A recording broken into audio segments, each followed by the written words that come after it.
la membrana tiene características funcionales como la conductancia, resistencia y, ¿cuál es la otra? Capacitancia, ¿verdad? Y la capacitancia, esa capacidad de almacenar cargas nos permite transformar a la célula nerviosa en una célula excitable, que ante la aplicación de un estímulo podemos modificar el valor del potencial de membrana. ¿Para qué? Para generar una respuesta. Esta respuesta puede ser local, simplemente con potenciales de baja amplitud que van a ir con decremento con todas las características que mencionamos ayer, y los potenciales de acción que son importantes. Pero ¿para qué se ha generado un potencial de acción? ¿Para qué? Pues es la única forma de funcionar de una neurona. Es una función que tiene que ser ahora transmitida, y va a ser transmitida a través de lo que conocemos las sinapsis. Y bien, entonces veamos, y esta es una buena forma, jóvenes, de comprender. Miren, es muy bonito, me gustó esta imagen o esta figura, y la traje porque me muestra cómo se puede lograr una transmisión de una información. Simple, el autor nos pone que viene una señal externa, existe un receptor, tiene que haber un receptor, si no hay un receptor, no va a poder esa señal ser captada. Y nosotros tenemos receptores que los vamos a estudiar en somestesia. Y luego esa energía, esa señal externa que vimos, que puede ser una señal química, física o mecánica, captada por un receptor específico, tiene que ser transducida. ¿Qué significa? Transformada en otra forma de comunicación, y va a ser llevada mediante un sistema amplificador y finalmente va a dar una respuesta. Vean qué interesante, es una forma que vamos a aplicar este sistema de comunicación, porque es comunicación lo que vamos a estudiar, transmisión de la información. Y una primera forma que no es propiamente, sí está en el hipotálamo, es parte del sistema nervioso central, pero no es una sinapsis, sino es, que llamamos neurosecreción. Vean la figura, una neurona que secreta una sustancia y se dirige a un órgano blanco. Una señal eléctrica que nace del soma, es transmitida a lo largo del axón y es vertida. Este neurotransmisor o esta sustancia es vertida en su terminal para ser llevado a un órgano blanco. Bien, entonces, en la neurosecreción, estas neuronas especializadas van a sintetizar en el soma y van a liberarse, transportadas en su axón, y van a ser liberadas al torrente sanguíneo y no a una neurona. Por eso no se llama sinapsis, sino es una neurona neurosecretora. Hay varios sitios, pero lo vamos a estudiar con mucho detalle cuando tengamos el capítulo de endocrinología, específicamente hipotálamo, hipófisis, órgano blanco. Estas neuronas se van a elaborar, estas neurohormonas, y básicamente las más importantes como ejemplos claros son la oxitocina, la ADH, hormona antidiurética, y las hormonas liberadoras a nivel del tálamo. Miren qué interesante. Neurosecreción, muy diferente entonces a sinapsis, pero es necesario tener el concepto de esto. Aquí se ve como una imagen mucho mayor o más clara todavía cómo la neurona libera o secreta al torrente sanguíneo, y algo que expresa, ¿ha agregado algo más? Sí, ha agregado que si no existe un receptor, no toma contacto esta sustancia, no va a tomar contacto, necesita un receptor.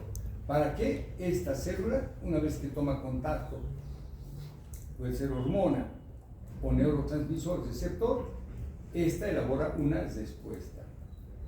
Entonces, esta forma de funcionamiento es fundamental para mantener una homeostasis, controla el equilibrio hídrico, el metabolismo, las características funcionales de una célula.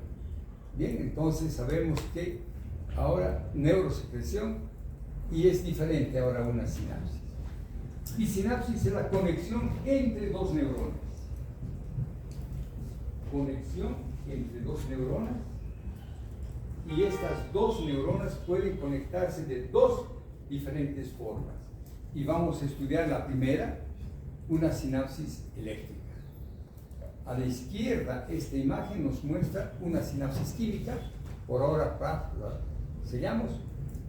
A la derecha nos está mostrando una sinapsis, una conexión entre dos neuronas, que es la sinapsis eléctrica. Puede existir, como está en la figura B, puede existir una sinapsis mixta, o sea que la neurona tenga una sinapsis eléctrica y además tenga una sinapsis química. Y puede haber además diferentes formas de funcionamiento donde una estimula a la otra. Bien, entonces estas sinapsis eléctricas, y vemos en la figura de abajo mucho más ejemplizada que la de arriba, está en el sistema nervioso central. ¿Y para qué necesito? Porque vamos a ver luego, cuando inmediatamente veamos a la sinapsis eléctrica, esta se caracteriza por una importantísima característica. Es una comunicación rápida, además de ser sincronizada y bidireccional. O sea que va a ser completamente diferente a una sinapsis eléctrica. Química, perdón. Bien. ¿Dónde vamos a localizar? Es interesante dónde las vamos a localizar. No está en todo el cuerpo, no. Son sinapsis muy especializadas. Son conexiones muy especializadas que necesitamos una rapidez en la comunicación.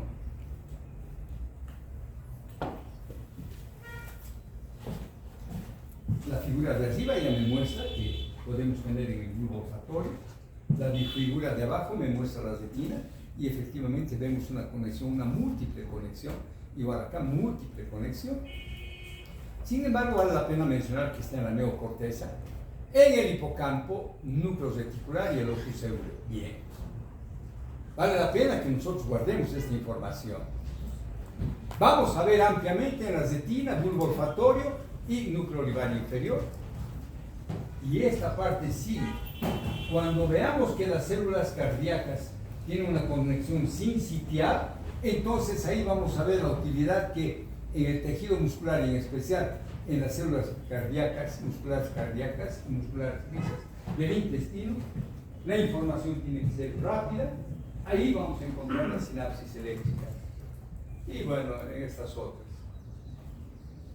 Básicamente nos interesa retina, bulbo olfatorio, células musculares cardíacas. Seguimos. Qué interesante. Observemos la figura y es como si hubiera una conexión entre ellas. O sea, son como canales. Canales de conexión entre la neurona A y B. Entonces, estos canales van a conectar el citoplasma de la neurona A y B, podemos decir de la neurona pre y postsináptica. Sin embargo, como es bidireccional, como vemos en la figura de abajo, no puedo decir cuál es la pre y la post, ¿no es cierto? Solamente cuando tengamos la información que va de la neurona A a la neurona B. Entonces, si va de la neurona A, ella será la presináptica hacia la B, que es la postsináptica. Pero por esta bidireccionalidad, este término no es tan adecuado. Qué fabuloso. Y vamos a ver, guarden esta cifra. La distancia que existe entre la neurona A y la B es de 3.5 nanómetros. Guárdenla porque vamos a comparar con la otra. Muy diferente a la otra, tengo que hablar así. La transmisión de la A a la B es mediante una corriente iónica. O sea, es la transferencia de iones. El sodio que entra o el potasio que va a un lado al otro lado. Transferencia. Importante característica, como la información llega a esta parte y se va a producir la entrada o transmisión del ion sodio, prácticamente no hay retardo sináptico. Es paso inmediato. Llegó el potencial a la neurona A y esta produce la transferencia de los iones corriente iónica, sodio, cloro, potasio, lo que se le ocurra en ese caso. Por lo tanto, no existe, y es fundamental, es una característica y diferencia de la otra, no hay retardo sináptico. Y dependiendo la información que deba transmitir, si es de la neurona A a la B, o de la B a la C, o de la C a la A, etc., imagínense esas de ustedes, es bidireccional. Son canales de unión, por eso se llama gap junction, de alta conductancia. Hemicanal de la neurona A, hemicanal de la neurona B, los dos hemicanales se unen. Sigamos. La terminal presináptica es grande. Sí, tal vez aquí hubiera estado más apropiada esta imagen. La terminal sináptica es grande. Muchos hemicanales están formando esta terminal porque necesitamos que pasen, pues, una buena cantidad de iones, ¿no es cierto? No está restringida a dos células. Es interesante, sí. Y en especial vamos a ver la conexión que tienen, por ejemplo, las células amáginas en la retina. Sí, va horizontalmente y va a conectar varias células, o las mismas células bipolares, o las células, los conos, que esos no, pero sí los bastones. Bueno, hay muchos ejemplos que acá tenemos cómo se está produciendo esta multidireccionalidad. No está restringida a dos células. Hay una interconexión de grupos neuronales. Bien. Esta parte tiene un umbral elevado para generar, sí, deben pasar entonces muchos iones para transmitir el potencial de acción de la neurona A a la neurona B. Como no hay un retardo sináptico, como hay una conexión, diríamos casi anatómica, entonces es rápida y sincrónica. Transferir iones de la puerta A a la puerta B es fácil, ¿no es cierto? Abrimos esta puerta y salimos por ahí. No necesitamos nada, ningún permiso, ni sello, ni presentar carnet, nada. Simplemente salimos porque somos masa. Y es importante para transmitir señales regulatorios o de desarrollo. Bueno, esta es la sinapsis eléctrica.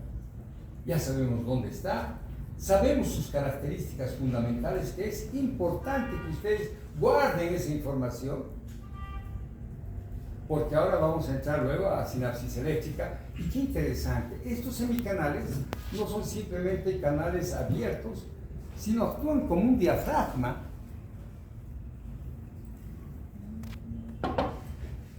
A la derecha está la representación de un hemicanal.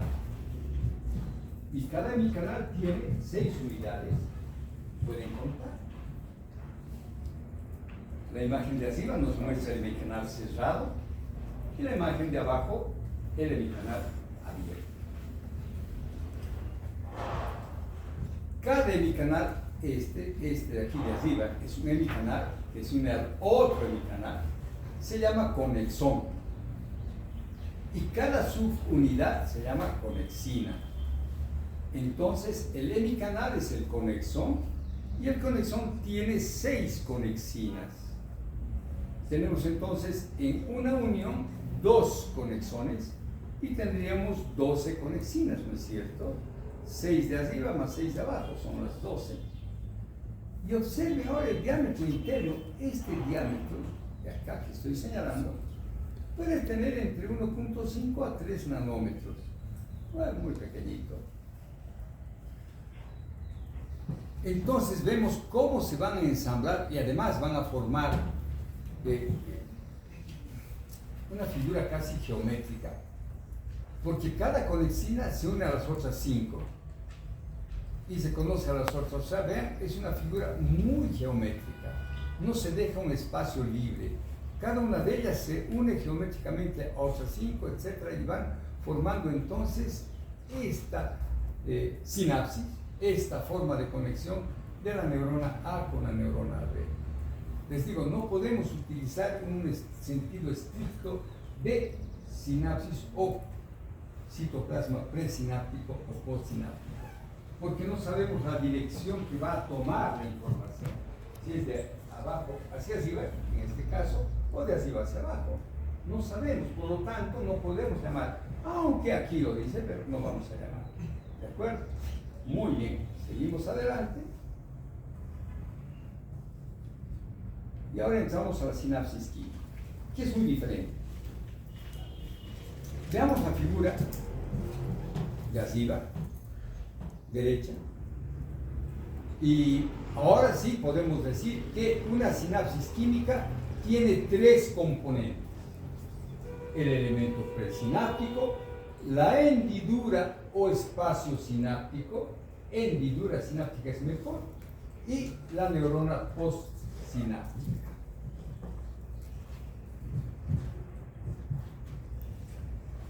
En la neurona presináptica vamos a encontrar estas vesículas, y las vesículas almacenan en su interior al neurotransmisor. En la neurona postsináptica vamos a encontrar los receptores para el neurotransmisor. Ahora sí podemos comparar. Primero, a diferencia de la anterior forma de conexión, en esta hay este espacio, por lo tanto no existe continuidad citoplásmica como habíamos observado en la anterior, ¿cierto? Bien. Y recuerdan, les dije que recuerden esa cifra, la distancia que existía, pues ahora este espacio tiene una dimensión 10 veces mayor, podríamos decir, en relación al espacio que veíamos en la sinapsis eléctrica. Pues hay, este espacio mide 30 a 50 nanómetros. Este espacio tiene esa dimensión de 30 a 50 nanómetros. En el otro era 3.5. Oigan, entonces 10 veces mayor este espacio. Bien. Estas vesículas no van a ir al azar hacia la membrana presináptica, sino que van a dirigirse mediante conexiones a unos lugares específicos que se llaman sitios activos. Entonces, las vesículas almacenadas no van a ser liberadas en cualquier parte de la membrana, sino en las vesículas. Contiene entonces, esta parte es bastante vital, porque tiene zonas activas, vesículas, el transmisor químico, además va a tener retículo endoplásmico, va a tener mitocondrias, qué interesante, entonces va a tener la capacidad de formar probablemente neurotransmisores. Sí, yo necesito un retículo y necesito sobre todo una mitocondria para formar, ¿cierto? Energía, y el retículo que tiene la capacidad de formar ARN, etc.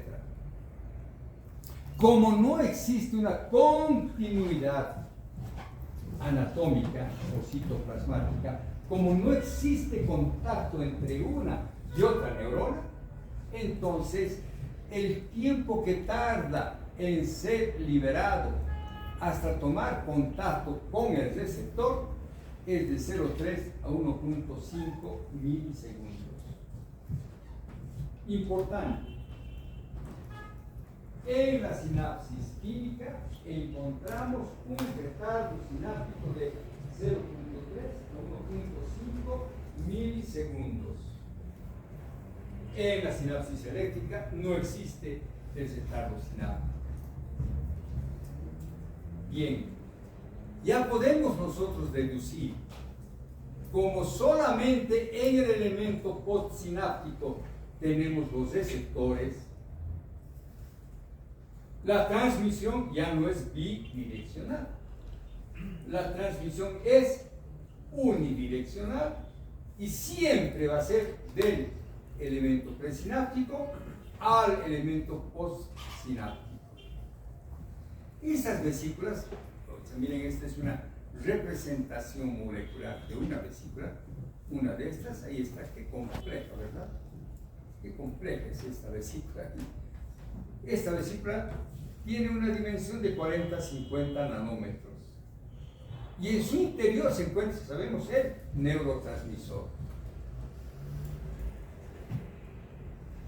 Y cada vesícula tiene miles de moléculas del neurotransmisor. Ya se dan cuenta, entonces tenemos que tener también muchos receptores.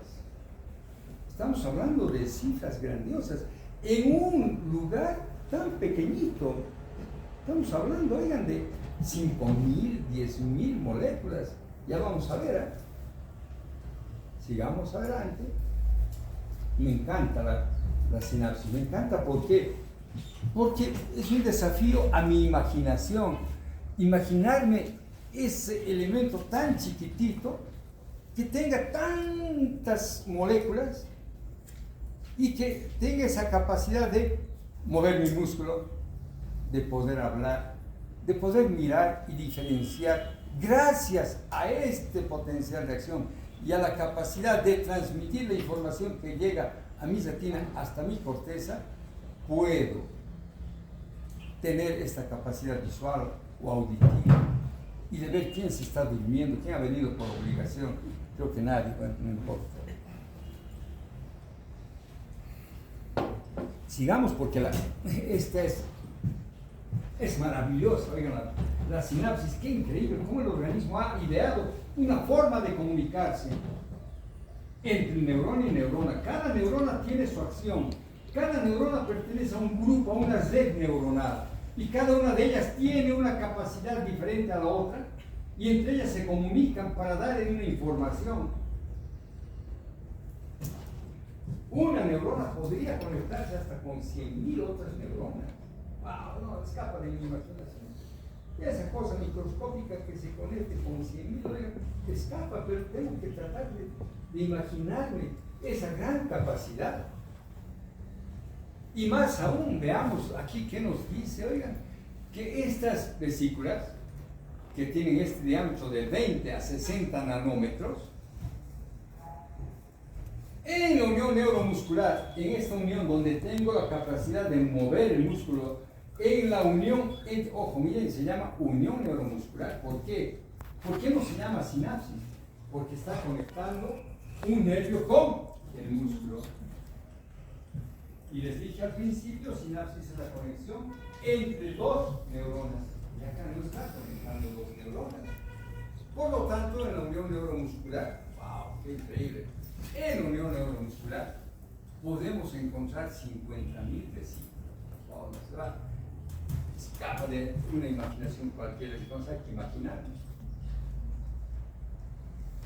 Y cada vesícula, para no estar nombrando entonces 10.000, 50.000, 100.000, etc., decimos que cada vesícula tiene un quantum de neurotransmisor.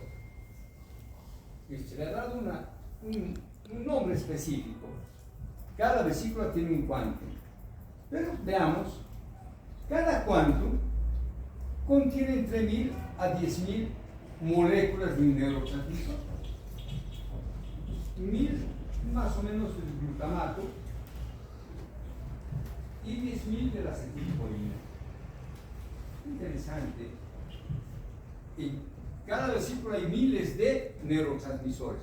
Pero ya no, para no estar hablando de miles, entonces decimos que cada vesícula almacena un quantum, es una unidad de referencia de lo que contiene una vesícula respecto al número de transmisores, neurotransmisores. Y dije que tiene además mitocondrias de tipo endoplásmico.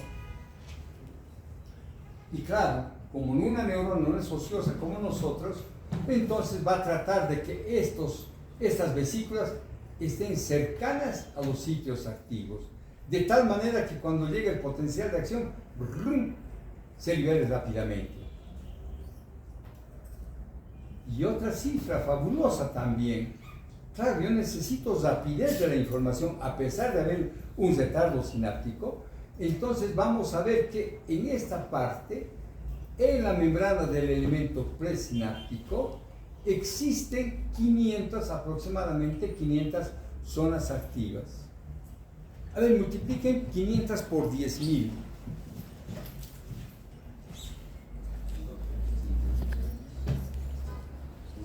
No creo que sea 5 millones. 5 millones, nada más. Nada más. Vean, nada más, oigan. 500 por 10.000. Cuando viene un potencial de acción y ¡brum! Se liberaron 5 millones, oigan, de moléculas de acetilcolina. Tiene un potencial de acción y libera porque era necesario. 5 millones de acetilcolina están nadando en este espacio. Codo con codo, no sé, pues ahí están cada molécula. Pero esa es la importancia de estas cifras. No es simplemente conocerlas, sino ver la magnitud de lo que significa la conexión entre una y otra neurona.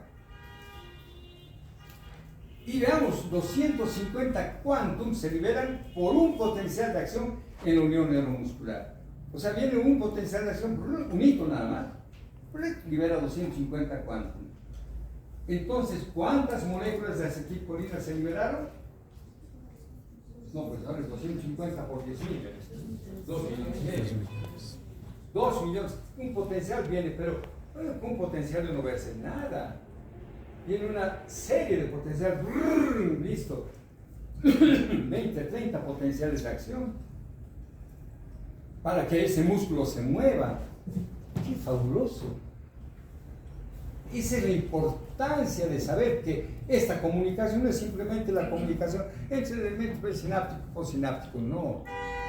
Lo importante es la magnitud de lo que constituye y de la magnitud de los elementos que integran este proceso de comunicación celular, de comunicación entre dos neuronas. Qué fabuloso es, realmente es fantástica, oigan. Y vemos acá más o menos que cada zona activa, claro, tiene que ir rápido porque se abre la membrana y el neurotransmisor es casi expulsado ahí, y no va a estar buscando su receptor, no. Entonces va a estar casi en oposición al pliegue de unión donde están los receptores, y a eso se llaman crestas. Son crestas, estos pliegues son crestas donde se ubican los receptores. Y acá también, claro, como se liberan tantos neurotransmisores, vean la magnitud. Hay 10.000 receptores por micrómetro cuadrado. ¿Cómo estamos así? 10.000 receptores por micrómetro cuadrado. Magnitudes grandiosas para comprender cómo se va a producir la transmisión de la información. No es entonces que se liberó una molécula de acetilcolina, dio su receptor y se llevó la información. No, eso no va a hacerle cosquillas al elemento postsináptico. Nada, pues oigan. Y necesita un umbral de excitación. Ya saben ustedes, estos receptores van a necesitar alcanzar un umbral de excitación para que se transmite el potencial de acción de la neurona presináptica a la neurona postsináptica. Y finalmente aquí cada receptor tiene esta magnitud, 8,5 nanómetros de diámetro, 10.000 receptores por micra cuadrada, y cada receptor tiene 8,5 nanómetros de diámetro. Ojo, 10.000 receptores por micrómetro, y cada receptor 8,5 nanómetros. Micrómetros, nanómetros, diferentes unidades. Bien, esas eran las características más importantes que nosotros debemos tener en mente para, les recuerdo otra vuelta, tener esa magnitud de la conexión entre una y otra neurona.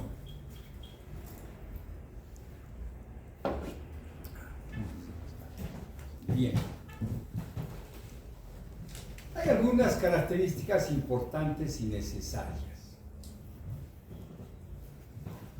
Sabemos nosotros que esta es una ley, ¿no es cierto? Prácticamente es una ley. Cuando llega el potencial de acción, o sale potasio o entra sodio, listo, o cloro, para que se produzca el potencial o hiperpolarizante o hiperpolarizante. Muy bien. Y van a abrir estos canales, y esto va a depender de que, para que se abran estos canales, es necesario, primero, para ver cómo se generan, va a depender del número total de canales. Sí, si hay muy poca densidad, como por ejemplo existe una enfermedad que es la miastenia gravis, bueno, ahí es una enfermedad autoinmune. Bueno, estos anticuerpos han ido alterando, deformando, disminuyendo el número de canales, y por lo tanto el sujeto, a pesar de tener buena cantidad de acetilcolina, no tiene receptores y por lo tanto está débil. Vean qué importante entonces tener número total de canales. O que venga una sustancia y bloquee, ya vamos a ver la aplicación. Luego la probabilidad de que un canal esté abierto, qué interesante, o sea, no todos están abiertos, puede haber una alteración en su conformación o la presencia de una sustancia que bloquee la fuerza de movimiento que actúa sobre el ion. El canal abierto depende entonces de la concentración del neurotransmisor sobre el receptor. Bien, tenemos algunos requisitos que hacen que funcione esta unión. Bueno, son requisitos importantes, sí. Mecanismo, ahora, ¿cómo funciona esto? Es muy bonito, es todo un proceso.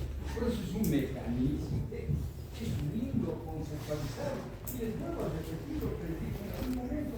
La fisiología empieza con F despacio, que me tiene que hacer otra F feliz, ¿sí? Y no triste, el sistema, tengo que estudiar la fisiología. No, oigan, la fisiología es linda, es el fundamento. Y aquí, aunque no crean, si ustedes han seguido la clase, si ustedes han seguido esto en las figuras, han tenido la capacidad de tener una imaginación pero brutal. En su mente han dibujado lo que está allá en la pizarra, en el proyector. Y eso es lo importante, pues oigan, la imaginación es la base, un sueño.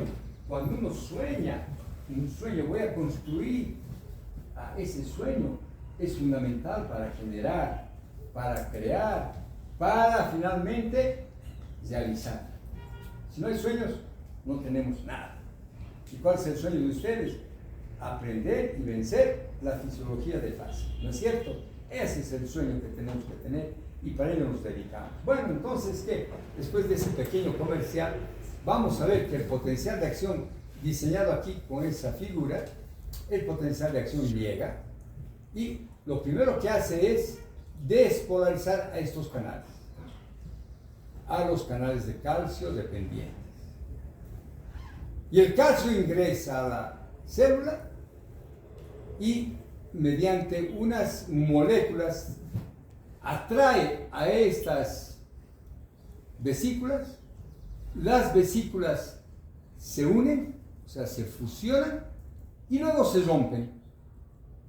Siguiente paso es contacto con el receptor y el último paso o los últimos pasos es uno, o se metaboliza o se reabsorbe el neurotransmisor. Bien, entonces veamos ahí lo que les he dicho. La despolarización que llega acá se despolariza, abre los canales de calcio dependientes. Muy bien, punto. El calcio fluye al interior por gradiente de concentración. Recuerden que el calcio siempre está en mayor concentración afuera que adentro. Y tarda 0.2 milisegundos. O sea, vemos aquí otro pequeño retardo. Claro, entre que el calcio dice permiso, voy a hacer esto, aquí, allá. Entonces, el calcio va a atraer y son otros retardos. Aparentemente nada, ¿no es cierto? Pero si sumamos 0.205 más 0.7 y es 1.4, entonces hay que tener en cuenta 0.2 milisegundos para iniciar, ojo, iniciar la liberación del neurotransmisor. Y cada quantum, o sea, cada vesícula, produce un potencial postsináptico de amplitud fija.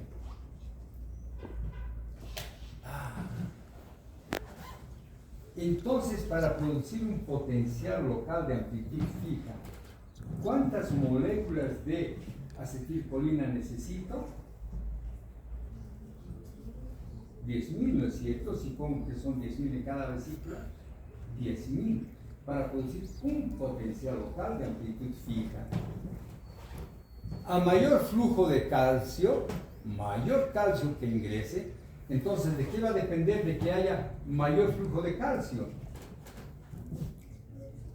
Piensen. Probablemente mayor número de potenciales de acción. Mayor número de potenciales de acción que lleguen, mayor calcio que va a ingresar. Y a mayor calcio, mayor número de vesículas que se liberen. El potencial postsináptico, aquí estamos hablando no de inhibitorio ni excitatorio, simplemente de un potencial postsináptico, es causado entonces por la liberación aproximadamente de 150 quantums. Ese un potencial postsináptico, o sea, inhibitorio o excitatorio, necesita 150 quantums. Y cada potencial de acción que llega libera 1 a 10 quantums en el sistema nervioso central. Es menos exigente que la periferia.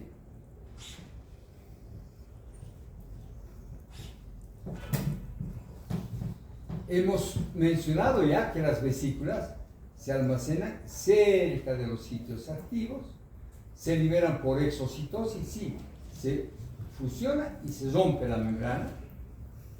Hemos visto que el calcio favorece la fusión de la vesícula en el sitio activo y la movilización de estos además a los sitios activos. Estas vesículas no están nadando como globitos, sino que están unidas aquí al citoesqueleto por sinapsinas. Y hemos visto ya que cada quantum puede tener eso, ¿no? Es una repetición de la información. Bien.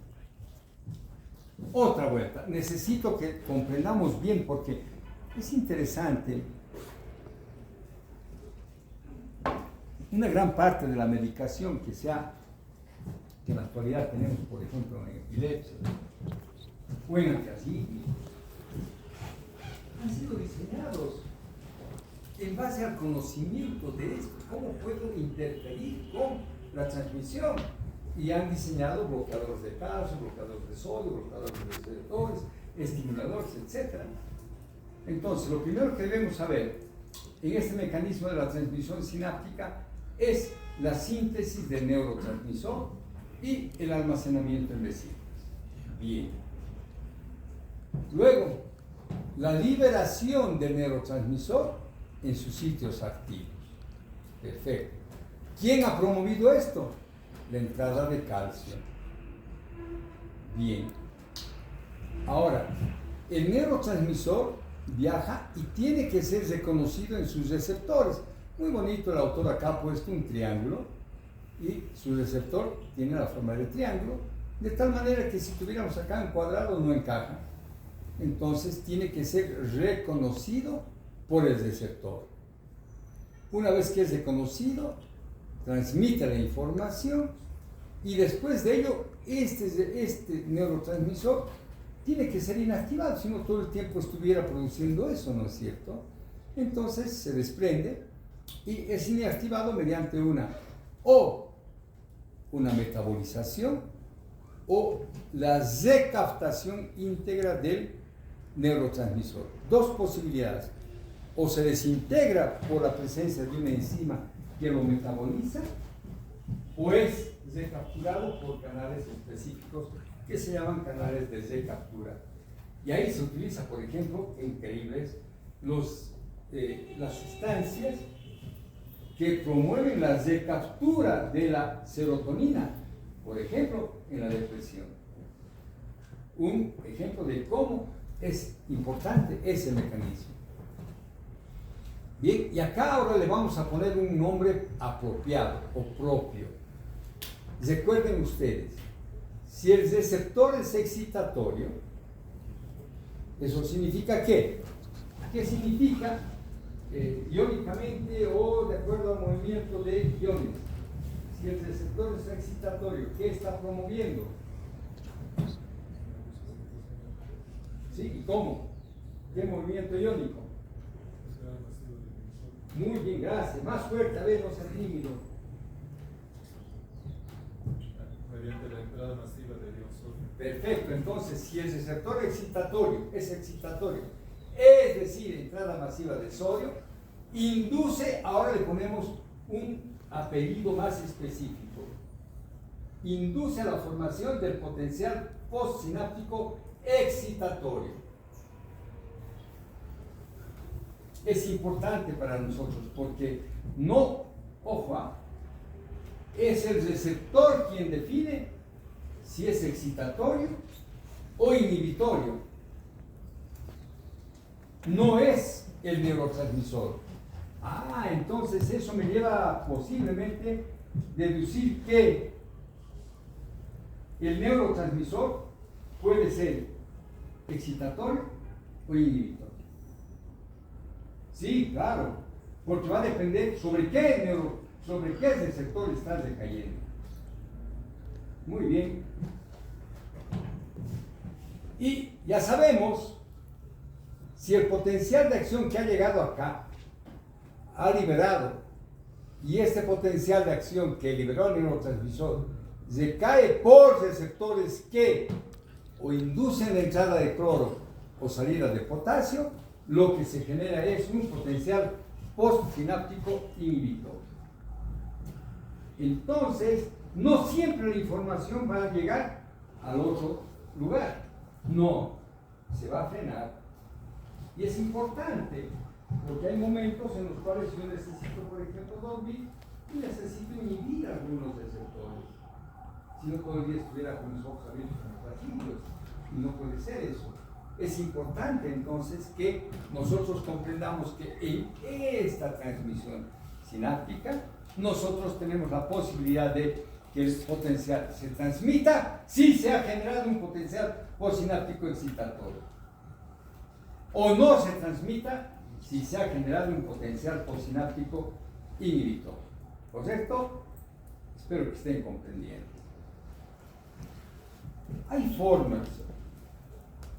Por ejemplo, habíamos visto hasta ahora los receptores iónicos, pero este es un receptor más complejo, interesante.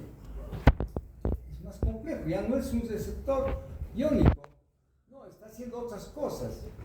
Ha llegado aquí un neurotransmisor que es ahora un receptor diferente, no es iónico, sino se llama un receptor metabotrópico. Metabotrópico porque es un receptor que va a inducir otra serie de respuestas y está en relación a una proteína que se llama G, el receptor más unido a una proteína G. Esta proteína G, como vemos, tiene 3 unidades: alfa, beta y gamma. Cuando llega el neurotransmisor, escinde, separa a estas moléculas y permite que la alfa migre para tomar contacto con esta sustancia que es la fosfolipasa C, un segundo mensajero. Primer mensajero el neurotransmisor y segundo mensajero esta molécula. Segundo mensajero que ahora es más complicado, parece. No, oigan, este segundo mensajero transforma al PIP2 en IP3, en inositol trifosfato.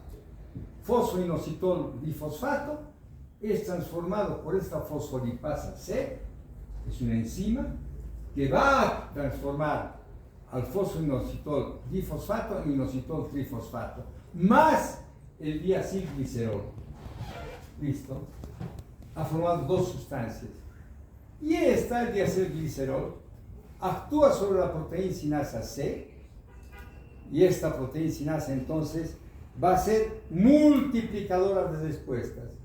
Va a formar 100 proteínas, etc. Y además puede inducir a otro segundo mensajero, que es el calcio que está en el retículo endoplásmico. Pero bueno, vamos a ver luego esto con mayor amplitud. Pero quiero que comprendan esta parte, en esas respuestas que nosotros tenemos, los receptores pueden ser tan simples como los receptores iónicos, que toman contacto el neurotransmisor con su receptor y permiten entrar o salida de sodio, cloro o potasio, ¿no es cierto? Bien. Pero además, había habido otro tipo de receptores que se llaman metabotrópicos, siendo más complejos y que tienen otra forma de actuar. Y bueno, aquí hemos visto una forma de respuesta. Y su forma de respuesta es que cuando el neurotransmisor toma en contacto con el receptor, induce a la respuesta del segundo mensajero. Y el segundo mensajero es un amplificador de las respuestas. Esa es la parte importante. ¿De acuerdo? Bien, sigamos. Es bonito, oiga, entonces, segundo mensajero tenemos aquí la fosfolipasa C. Hay otro más importante, el AMP cíclico es el más difundido, o el GMP cíclico, o el calcio, son segundos mensajeros. El primer mensajero es la hormona o el neurotransmisor. ¿Está claro? Y aquí aclaramos más. Vean ustedes, arriba tenemos el receptor del canal iónico, donde el contacto del neurotransmisor con el receptor abre el canal y permite el paso del neurotransmisor, de la sustancia, del ion. En este caso, abajo, un receptor metabotrópico, proteína G dependiente, donde podemos ver el sistema de la adenilciclasa o segundo mensajero. En el primero, me grabaré esto, me puedo grabar. En el primero, en el canal iónico, la acetilcolina, el GABA, la glicina, el glutamato. 4 neurotransmisores. En el sistema de la adenilciclasa o metabotrópico, tengo a la noradrenalina, serotonina, dopamina y los neuropéptidos. Interesante. Ya veo una diferencia entonces de funcionamiento. Y abajo en este entonces, lo que habíamos explicado anteriormente, proteína G dependiente, se libera siempre cecin de la unión alfa, va a ir sobre una proteína efectora que habíamos mencionado anteriormente, que era cuál, la fosfolipasa C, y esta va a inducir una respuesta de apertura o no del ion que corresponde. Indirecto, directo e indirecto. Pucha, no se compliquen, es muy sencillo. Y acá les decía que increíble. Miren cómo ha evolucionado. Los pacientes epilépticos tenían alguna vez solamente un medicamento, el fenobarbital. Luego apareció otro, la fenitoína, y de pronto hubo pero un increíble avance en la elaboración de estos medicamentos. Y podemos ver, por ejemplo, miren, a ver, estas sustancias, fenitoína, carbamazepina, etc., la motricina, ¿dónde están actuando? Son bloqueadores de canal sodio. ¡Wow! Entonces van a impedir que el potencial de acción llegue al elemento presináptico. Están bloqueando la transmisión sináptica. Bien, primer punto. Veamos, ¿hay otros? Sí. Este otro, la zetigabina, está bloqueando al canal potasio. Entonces, si bloquea el canal potasio, ¿qué está haciendo?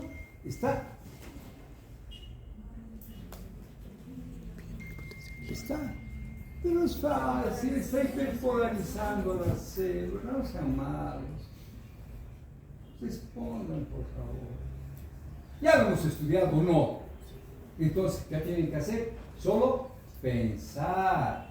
Hagan funcionar sus dos neuronas locas, oigan, entre el hemisferio derecho e izquierdo, nada más necesito dos, que se comuniquen, no las, ¿cuántas decía García Linera? No sé cuántas tenía, pero tenía poquitas. Bien, entonces vean, tenemos esto. Este es bien especial, este es un mecanismo que se descubrió luego. Estas dos sustancias, gabapentina, pregabalina, bloquean específicamente, miren qué interesante, dos subunidades alfa y gamma del canal de calcio. Entonces, si bloquea el calcio que hay, no hay transmisión sináptica. No se va a despolarizar, no va a producir la migración. Bien, luego será todo. No, oigan, aquí había estos que la tía Gabina inhibe a esta enzima formadora del GABA, por lo tanto no vamos a formar GABA. Bien, luego, este otro, bueno, esta es una molécula muy especial, levetiracetam, sobre esta molécula que se llama así SB2A, nada más, no es que tenga otro nombre, entonces se está impidiendo que el neurotransmisor se almacene en la vesícula. Y a nivel del elemento postsináptico, el diazepam, por ejemplo, el diazepam, clonazepam, alprazolam, etc., están bloqueando al GABA, y estas otras que son de más alta, es decir, producción, perampanel, zetigabina y tosuximida, esta es bien antigua, es una de las más antiguas y tiene una especificidad. Bueno, son bloqueadores del canal de calcio para que no ingrese bien el elemento postsináptico. Increíble, ¿eh? 1, 2, 3, 4, 5, 6, 7, 8, 9, 10, 11, 12, 13, 14, 16, 18 medicamentos. Solamente miren dónde están, en la transmisión sináptica. Una gran ayuda para esos pacientes epilépticos. Antes tenían unita, tenían dos, ya les dije, la fenitoína, los barbitúricos, luego vinieron los otros. Y a la izquierda tenemos otro, muy diferente, oigan.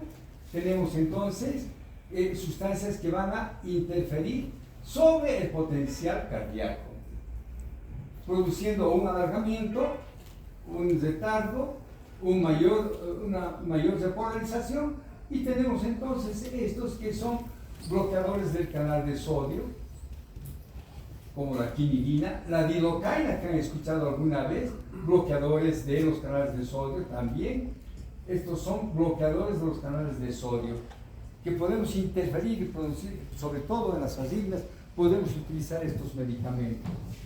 Oiga, esa es la utilidad de conocer dónde está actuando una sustancia. Ustedes van a estudiar farmacología, pero no se aprendan de memoria, aprendan, oigan, lógicamente, vean, ya hemos visto nosotros ahora cómo actúan estos medicamentos.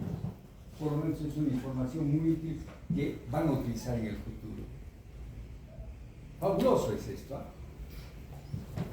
Pero nos vamos a complicar, vamos a ver mañana esto. Ya estamos cansados y esto es bien bonito, ¿eh? Es lindo esta parte para comprender un poco más, ¿de acuerdo? Entonces nos vemos mañana, jóvenes. Espero que hayan aprendido, todos veo como